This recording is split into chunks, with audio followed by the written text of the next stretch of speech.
So in this video, we would start learning about maximal ratio combining, or MRC to be short, and we would see how can this maximal ratio combining can help to improve the performance under fading environment.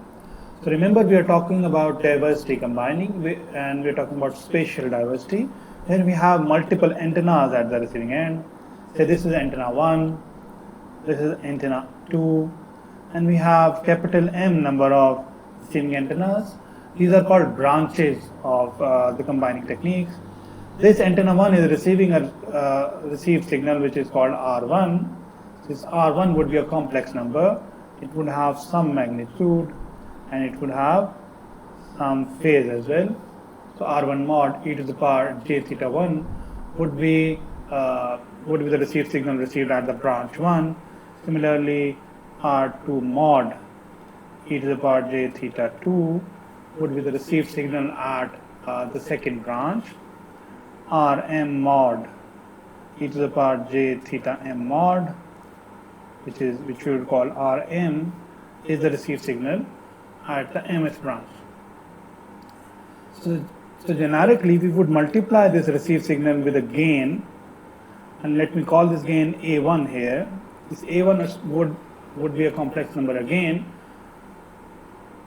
We require this to be a complex number because we need to co-phase the received signal, and the phase of this gain must be equal to the minus the phase of this, so that these two phases we get rid of these two phases. Similarly, the phase of this gain A2 should be equal to minus of A2, so that these two branches lie on the same phase. So both of the phases are taken care of, and then we can add them to increase the signal energy. Similarly, we would have a phase of AM here. These, after multiplying with these gains, these branches, the signals in these branches gets added together, and the received signal here at the combiner output would be summation I equals 1 to capital M. AI is the gain of the ith branch. Ri is the received signal at the ith branch. Both are complex numbers. Plus, you would have the noise as well. Summation I equals 1 to capital N. And the noise would also get multiplied with AI. So that would be the received signal at the combiner output. So this received signal has two parts. One is called the signal part. This would be your signal part.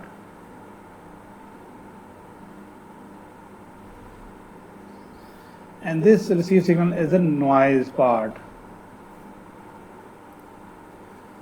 If we assume that each of these branches have equal noise power spectral density of N0 by 2, then the power spectral density, or the variance of this random variable, let me call it N total by 2, would be equals to summation I equals 1 to capital M AI squared times N0 by 2. So what we are assuming here is that each of these branches have the same variance of N0 by 2, and that would get multiplied with AI squared.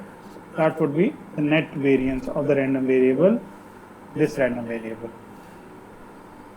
And what about the signal part? So let's try to compute what is the gamma sigma at the combiner output. What is the received signal to noise ratio? So if you want to compute what is the gamma sigma, so your gamma sigma, which is your received signal to noise ratio at the combiner output, would be the square of the signal part, summation I equals 1 to capital M AI Ri whole squared, divided by Ts.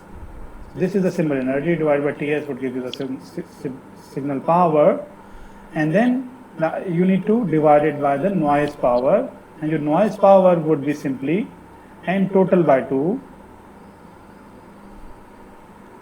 times 2B, which was the bandwidth in the pass band. So this 2 would cancel out with this 2. Now this Ts times B we would assume to be equals to 1, assuming that your signal bandwidth is inverse of the signal interval, and hence your gamma sigma is nothing but summation I equals 1 to capital M AI Ri whole squared divided by n total, which is nothing but summation I equals 1 to capital M AI squared times n naught. So that is your signal to noise ratio at the combiner output.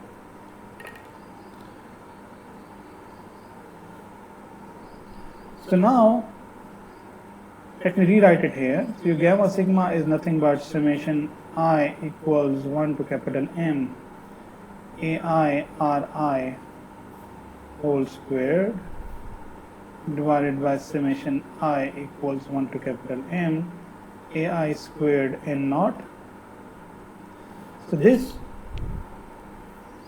through Jensen's inequality, so if you make use of the Jensen's inequality, this gamma sigma would be less than or equals to summation I equals 1 to capital M AI squared times summation I equals 1 to capital M Ri squared divided by, so this n naught is not a function of I, so let me bring it out. So it would be n naught times summation I equals 1 to capital M AI squared.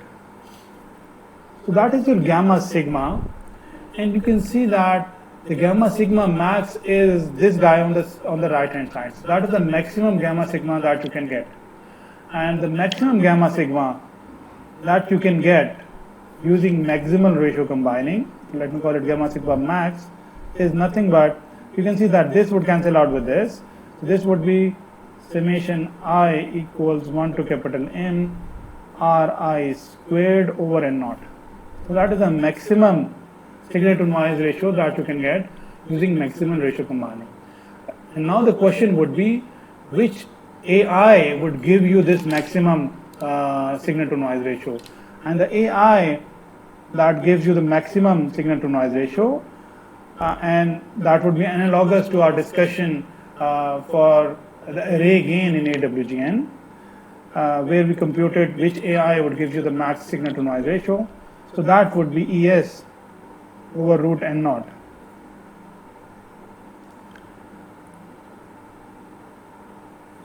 So this AI would be Ri over root n naught. Let me correct this. This would be Ri over root n naught. So that would be an AI that would give you the maximum signal to noise ratio, and it is really straightforward to see that if you plug in this AI, this left hand side, which is the maximum signal to noise ratio that you can get, would be equals to this inequality on the left hand side. So this right hand side would be equals to this left hand side if you plug in this AI. So that is pretty straightforward to prove. So the maximum signal to noise ratio that you can get with the maximal ratio combining, or MRC, is what we would use. So gamma sigma is nothing but summation I equals 1 to capital M Ri squared over n naught. So this n naught you can bring in inside. So this is nothing but summation I equals 1 to capital M gamma I, because this is nothing but the received signal to noise ratio at the ith branch. So that is a very, very important result, that with maximal ratio combining, the received signal to noise ratio that you can get is nothing but summation I equals 1 to M gamma I. So that is your received signal to noise ratio. And if your branch SNR is equal for all of the branches, as was the case for the array gain for AWGN channel, then that would give you an increase in the signal to noise ratio. That is a factor of M. So that would be M times your branch SNR. So that is very clear from here. So now the question is that we have seen what gain that you can get in the received signal to noise ratio at the combiner output using MRC. So can we compute the probability density function of this gamma sigma? That's what we would try to do next. So we know that this gamma sigma is nothing but summation I equals 1 to capital M gamma I. That is your sum of the individual branch SNRs. And if you want to compute the PDF of this gamma sigma, we know from the knowledge of the stochastic systems that this would be, if these are independent, and this, remember, in this entire discussion we have not talked about the independence. The entire premise of putting multiple antennas at the receiving end is that they would undergo independent fading. So that is what is assumed and implied throughout this discussion. So this gamma I would be independent to each other, and if they are independent to each other, the PDF of this gamma sigma, which is nothing but the sum of these independent random variables, would be the convolution of the individual PDFs. So this would be P gamma 1 of gamma convolved with P gamma 2 of gamma convolved with P gamma M of gamma. So this would be an M-fold convolution of the individual PDFs if you want to compute the PDF of gamma sigma. But fortunately, thanks to the training we have got in electrical engineering, so we can make use of our basic knowledge of the signals and systems to compute this P gamma sigma of gamma by using what is called the Fourier analysis. So if we compute the Fourier transform of this, Fourier transform of this, Fourier transform of this, then the convolution in this domain would be equal to multiplication in the Fourier domain, and hence you can multiply all of those Fourier transform and then take the inverse Fourier transform to compute what is P gamma sigma of gamma. So that we would try to do. That would of course depend on what type of distribution you are taking. So if it would be still difficult for most of the distribution except for the Rayleigh fading. For Rayleigh fading, we know that these distributions, P gamma 1 of gamma, would be nothing but an exponential distribution. So that would be equal to 1 over gamma 1 bar e to the power minus gamma over gamma 1 bar, and that is for gamma greater than or equals to 0. So that is an exponential function, and it is pretty straightforward to compute the Fourier transform of an exponential function. So in the next video, we will try to compute the P gamma sigma of gamma for a Rayleigh fading, and we would assume that all of these have identical distributions. That means this gamma 1 bar would be similar would have a similar mean to the distribution of gamma 2. So gamma 1 bar would be equal to gamma 2 bar would be equal to gamma m bar, right? And for these identically distributed Rayleigh fading distributions, we would try to compute P gamma sigma of gamma.